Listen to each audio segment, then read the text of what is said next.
أعوذ بالله من الشيطان الرجيم. بسم الله الرحمن الرحيم. الحمد لله رب العالمين، وصلى الله على سيدنا محمد وآله الطيبين الطاهرين، واللعن الدائم على أعدائهم أجمعين إلى قيام يوم الدين. This is the first lesson in our course Introduction to Rijal Studies. Our course will concentrate on Ilm al-Rijal, or Rijal Studies, something that is crucial for all Hawza students to study and understand. And this is a science, this is a course mandatory for anyone that wants to reach ijtihad. In fact, there are three major sciences for ijtihad that each jurist has to master. Number one, ilm al-fiqh, jurisprudence. Number two, usul al-fiqh, legal theory. And number three, ilm al-rijal, rijal studies. What we will do in the first lecture today is, number one, point out what is rijal studies. What is it? What is the definition of Rijal studies? And two, the significance of Rijal studies. Why do we need Rijal studies? Before I begin, I will be basing my lectures on Durusun fi Ilm al-Rijal, and this is a book of my own authorship.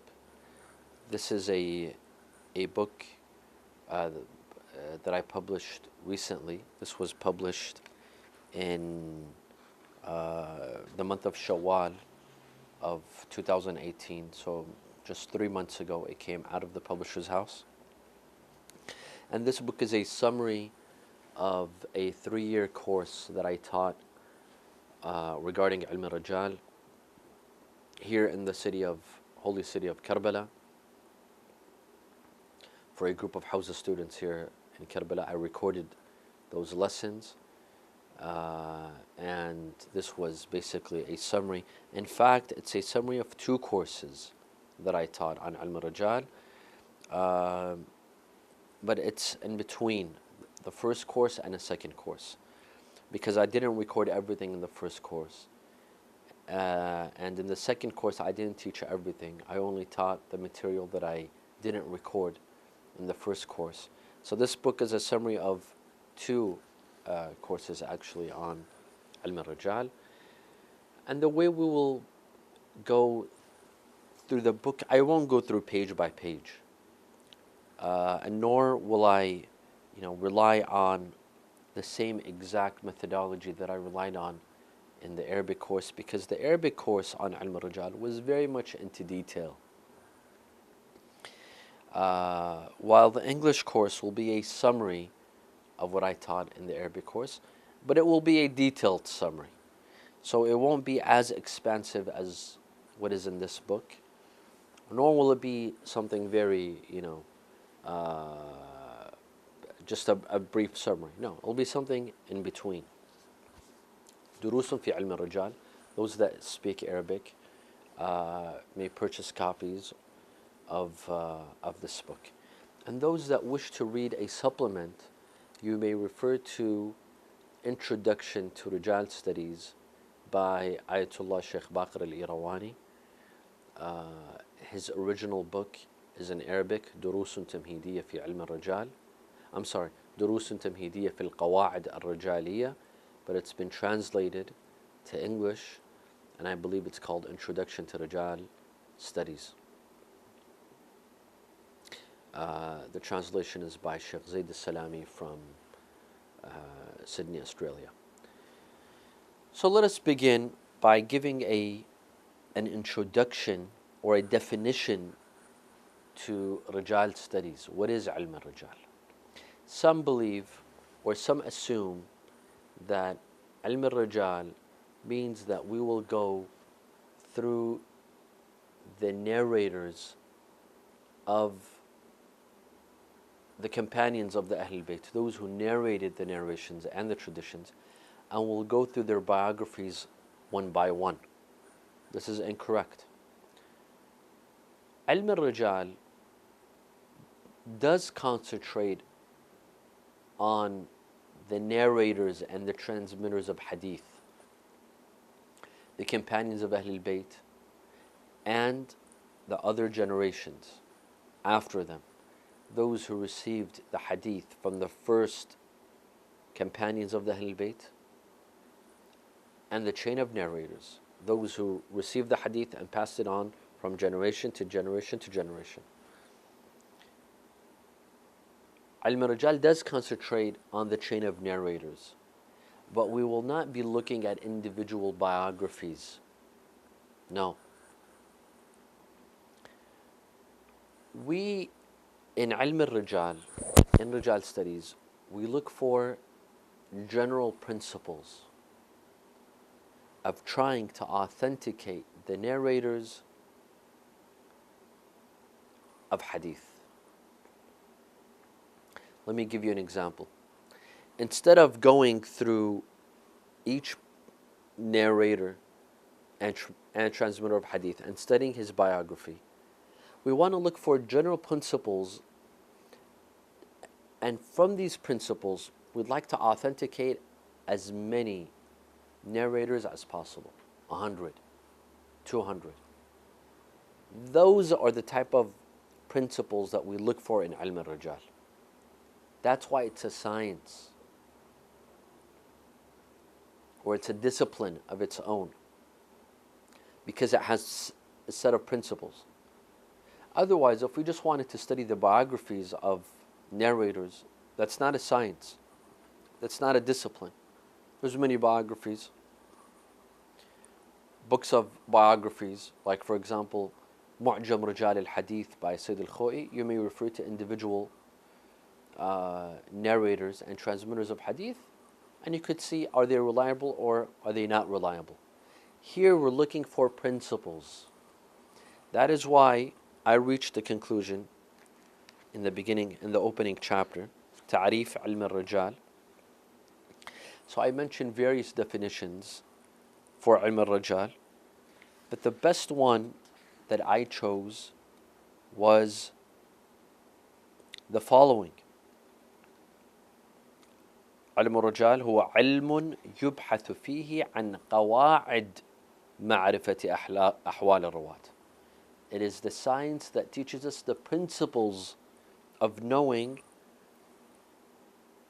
a narrator and a transmitter of hadith. Is he reliable? Is he not reliable? First of all, we will look for their reliability. Are they reliable or not reliable? Are they credible? We will be searching for their credibility and reliability. Number two, who are they? Who is this narrator? Because a lot of the names are the same. So for example, we have Muhammad ibn Ismail. Muhammad ibn Ismail, there's at least 10 different Muhammad ibn Ismails, and they narrate from various imams. Some of them are reliable, some of them are not reliable. How can we distinguish who is Muhammad ibn Ismail? This is what Ilm al-Rijal teaches us. Also, from which generation was he?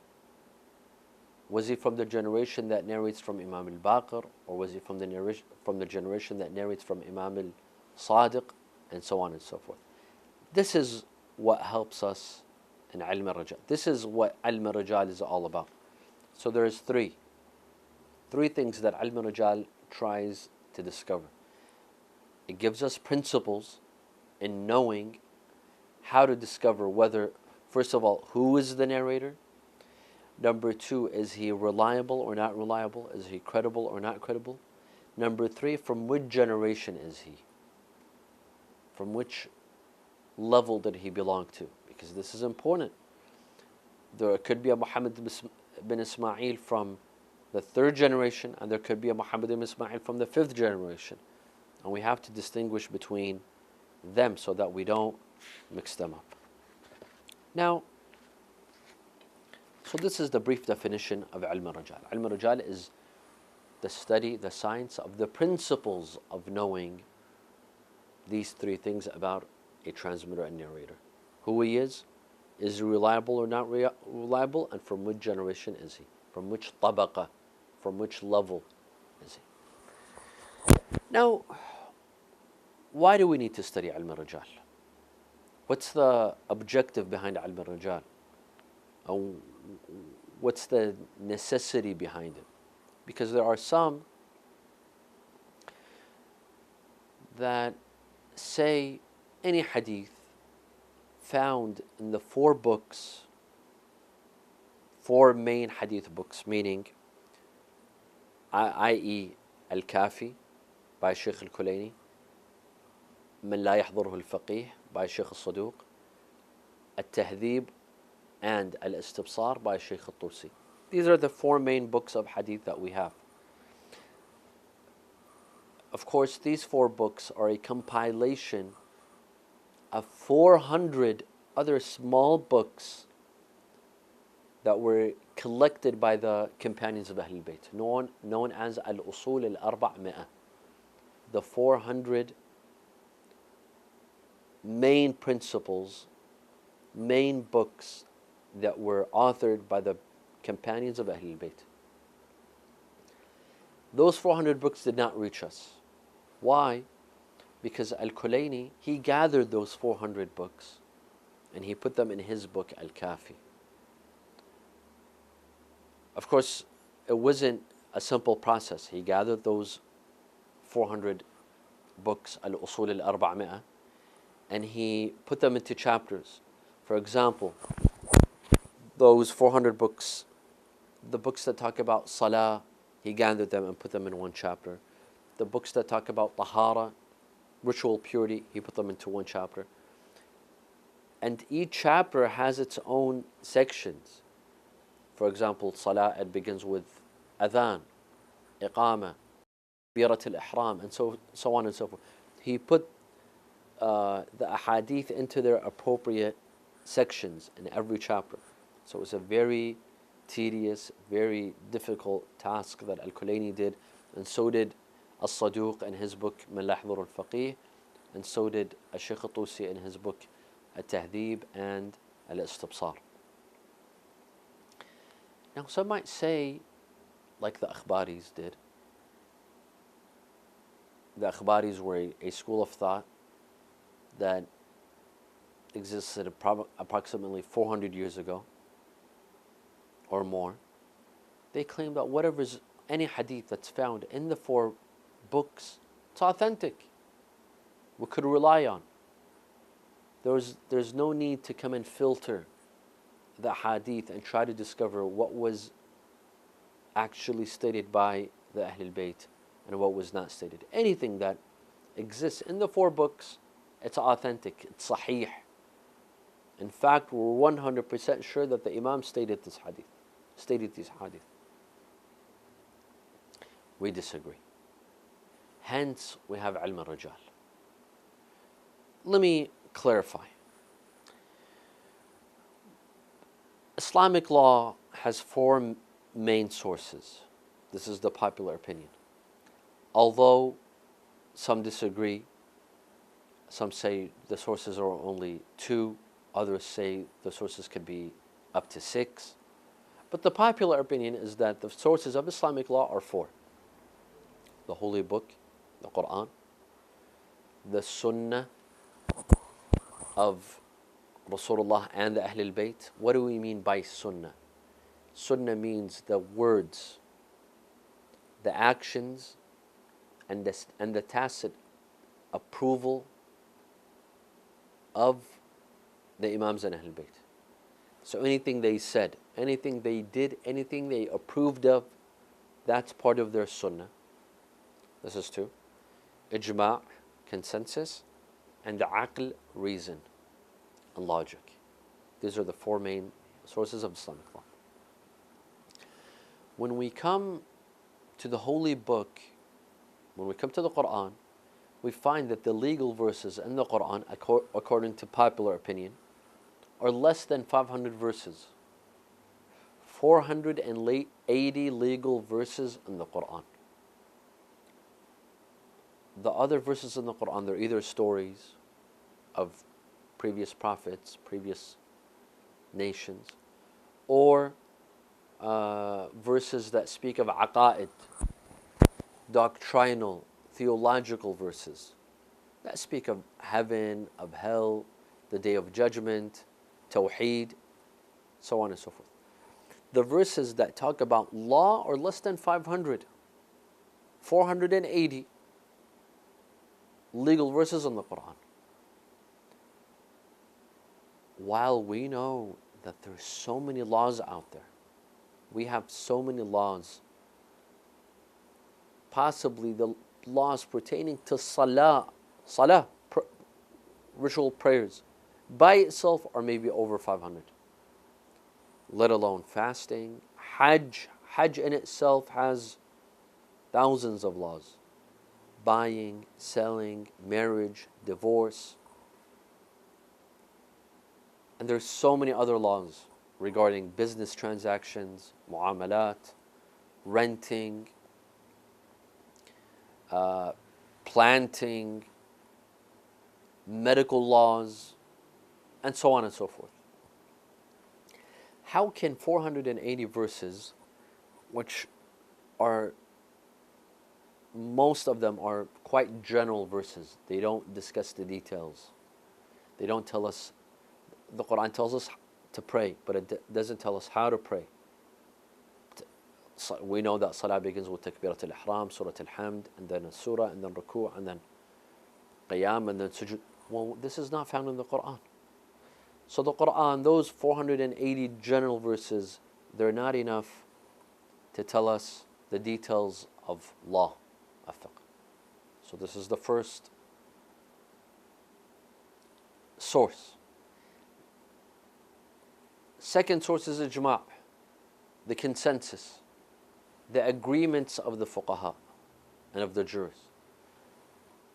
Well, how many laws are there that jurists have agreed upon and there's a consensus upon? 100? 200? Not more. Maximum 300 laws that there's a consensus over, there's an agreement over, that all scholars have agreed upon, and there's no division regarding. Let's say there's 300 laws. Well, what about the thousands of other laws that exist in Islamic law? How can we prove them through ijma' when ijma', there's only ijma' regarding, let's say, 300 laws? What about the thousands of other laws? What proof do they have? How can we prove them and say that, this law exists in Islamic law? Ijma' is not sufficient. The third source of Islamic law is logic. And by the way, ijma' today, according to most scholars of usul al-fiqh, legal theory, they say ijma' is not binding. Ijma' is not significant. Why? Because let all scholars agree on, for example, any given law. For example, you cannot perform taqleed of a deceased scholar. So a scholar that died, for example, 100 years ago, you can't follow him, you can't emulate him. Yes, if there was a jurist that you followed and then he passed away, you may continue following that scholar. You may continue emulating and perform taqleed of that scholar. But a deceased scholar that you never emulated and now you wish to, there is a consensus between scholars, between the maraja and jurists, supposedly, although there are disagreements, that you cannot follow deceased mujtahid. Well, what if another mujtahid comes and says, but I disagree. According to the sources, according to the Quran, according to logic, I disagree. Why does he have to go with a consensus? The whole purpose behind the ijtihad is that you come up with your own reasoning, not that you conform to the majority. The whole purpose behind ijtihad is that you come and look at the sources, you come to the Quran, Sunnah, and you reread the verses, you reread the narrations, and you come up with your own conclusions. You don't follow the majority. If ijtihad was all about, if our obligation was to follow the majority, then there's no need for ijtihad. There's no need for us to come and study in house. We could just follow the majority, and that's it. Case closed. The whole purpose of ijtihad is that just like others had an opinion, you have your own opinion. Right? If you want to follow the majority, then that's not ijtihad. That becomes taqleed of the majority. That becomes taqleed of ijma', of the consensus. So today, most scholars say that ijma' and consensus doesn't have much value. A mujtahid has to perform his own ijtihad. He has to develop his own understanding of the law based on his interpretation and analysis of the Quran, of the Sunnah, and the other sources. If he wants to follow the ijma' and consensus, that's taqleed. That doesn't become ijtihad. Don't call this ijtihad. Call it taqleed. So this is regarding ijma'. The fourth source is reason, aql. How many laws can we take from reason and aql? According to scholars of usul al-fiqh, that reason can't really, although they say that reason is a source for Islamic law, theoretically, but practically speaking, scholars of usul fiqh, they say no, we can't rely on reason, because there's many laws that Allah Azza wa Jal has ordered us to do, or ordered us to refrain from, while our reason can't comprehend. Let me give you an example. There's a set law. This is a set law that a woman, after divorce, she has to observe iddah, a waiting period, which is basically 3 menstrual cycles. After she finishes 3 menstrual cycles, she may remarry. She may marry another man. She has to observe iddah. Now, why? Is it because of pregnancy? If it was due to pregnancy, she could go get a blood test, a pregnancy test, and discover if she's pregnant or not. We don't know the reason, because there are some cases in which we know for a fact she's not pregnant, yet she still has to observe iddah. For example, if a man and woman were separated for a year, they were separated, they live in different homes, and after a year they decided to get married, the wife still has to observe iddah, according to all the maraja', all the jurists, and according to the narrations. And so our reason, our human reason, has shortcomings and cannot fully grasp the reasons behind God's laws. Yes, reason, and this is what scholars of usul fiqh say, reason, it's condensed to 2 things. It sees that justice is good, and anything that falls under justice is good, and oppression is bad. Oppression and anything falls under oppression is bad. This is fixed. These 2 things are fixed. But everything else, it's not fixed. It's relative. For example, lying. Lying in itself is bad. But to save a person's life is good. It becomes relative. The 2 things that are fixed that will never change is justice and oppression. Justice will always be good, oppression will always be bad. So when you come to usul al-fiqh and you want to look at the scope of logic and reason, it's very limited. You might disagree, and I might disagree, but this is not the time to disagree regarding the role of in Islamic law. That we'll have to discuss in the field of usul al-fiqh. But now let's take it for face value. What I'm telling you, take it for face value. And if you had if you have an objection, then that we need to discuss in usul al-fiqh, the scope of the Quran, because there are that have contested this. For example, Sheikh Muhammad Mahdi Shamsuddin, he says that the legal verses in the Quran are not 500, they're 1,000. And we can incorporate the Quran in Islamic laws much more than what jurists have done. The scope of ijma', some might say that there's no room for ijma', others might come and say no, there's ijma' in over 600 laws or 1,000 laws. When it comes to logic, some condense the role of logic, others give it much bigger role. That's in usul al-fiqh. But generally speaking, these three sources, the Quran, ijma', and logic, they're very condensed. If they help us prove any laws, it might not be more than 600, 700 laws. While we believe that in our legal system, in the Islamic system, in the Islamic legal system, we have thousands of laws. Where do we get those laws from? From the Sunnah, from the narrations, from the ahadith. And that's the second major law. For a second major source for Islamic law is the Sunnah. And we said Sunnah is the sayings, actions, and approval of any infallible person. And we believe that infallible people are 14. Rasulullah, Fatimah al-Zahra, and the 12 Imams. And how do we know their sayings, actions, and approval? Through the narrations.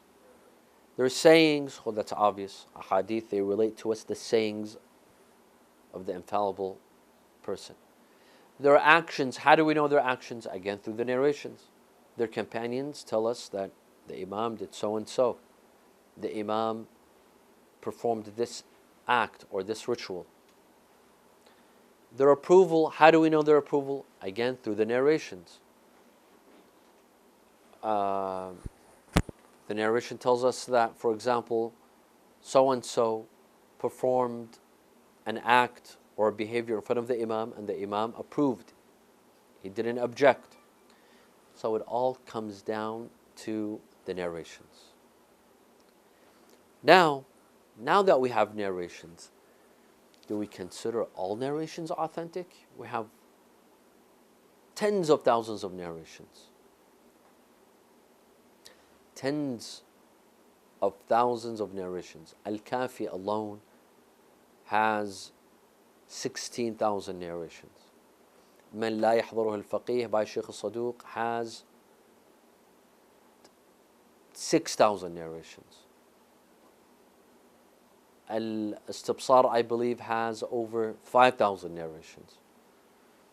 There's so many narrations. Is it possible that all of them are authentic? All of them were stated by the Imams? How can we tell?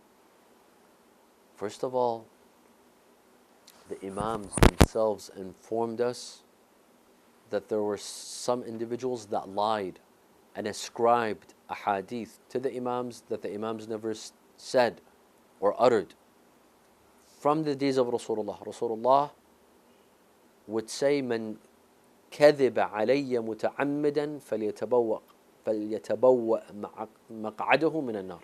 He who lies and ascribes things to me that I have not said, let him prepare himself for hellfire.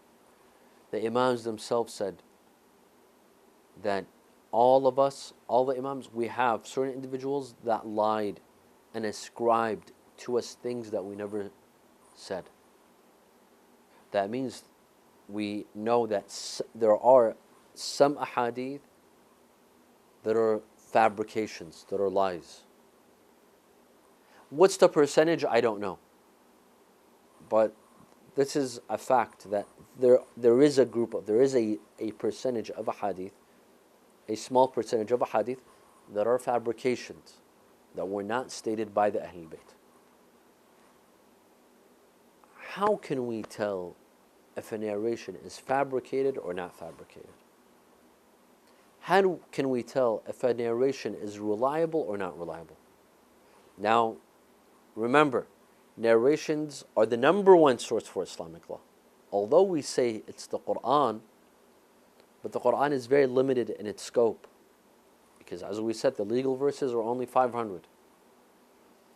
So actually, the biggest portion of Islamic laws, they come from where? From the Sunnah of the Ma'soom, Sunnat al-Ma'soom.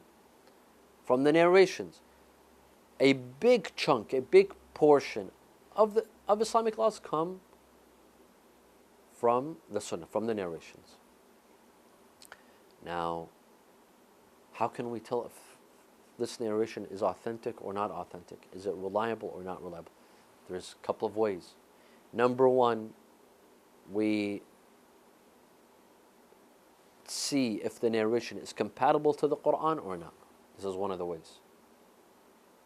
This is one of the ways. If it conflicts with the Quran, we immediately drop the narration. If it conflicts, this is one. Two, does it conflict with reason or not? Some narrations, it might say something that's completely unreasonable. It doesn't make sense. Of course, we will talk about that later on, that if a narration didn't make sense to us right away, should we let it go or not? No. There's a lot of things that don't make sense at the time, but later on they make sense. But if a narration doesn't make sense to anyone, to most people, it's saying something completely irrational, then we let it go. That means this hadith was not stated. It wasn't said by the Ahl, because the Ahlul Bayt would not say something irrational. Three, how do we know if a hadith has been stated or not? We look at the chain of narrators. You know, what's the number one proof that we should accept a hadith? Rational practice. Sira uqala'iyya. This is in usul al-fiqh. In usul al-fiqh we establish the evidence for sunnah. Why do we rely on narrations? Because that's rational practice. When someone credible and reliable tells you a story, tells you you need to do this, you need to do that, do you take it from him or not? Yes, you do. All rational people, we rely on credible and reliable sources. It's the same thing when it comes to hadith. It's the same thing when it comes to Islamic law. We need to rely on reliable sources. So if a reliable person comes and says that Imam al-Sadiq or Imam al-Baqir said you have to pray this way, or you fast that way, or you have to give khums and zakah, we rely on them.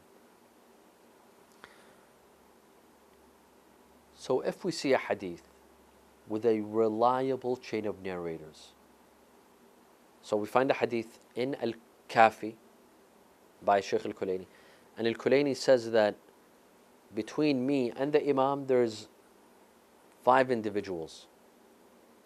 There's 5 individuals that relate the hadith from the Imam to me. And the hadith goes as such.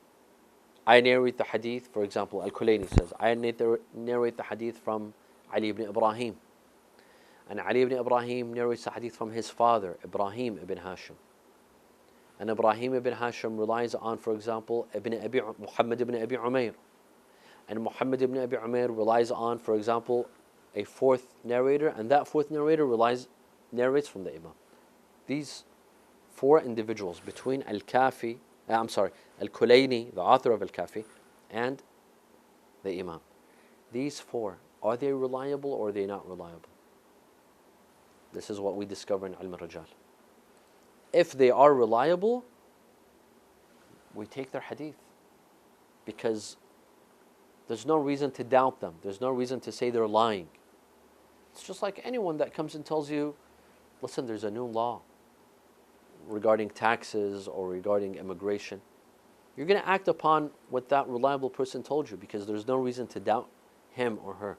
They tell you, for example, there's a new law that uh, there is a tax on something, you're going to go and act upon that law. Or you're going to take precaution because a reliable person told you. It's the same thing when it comes to the ahadith.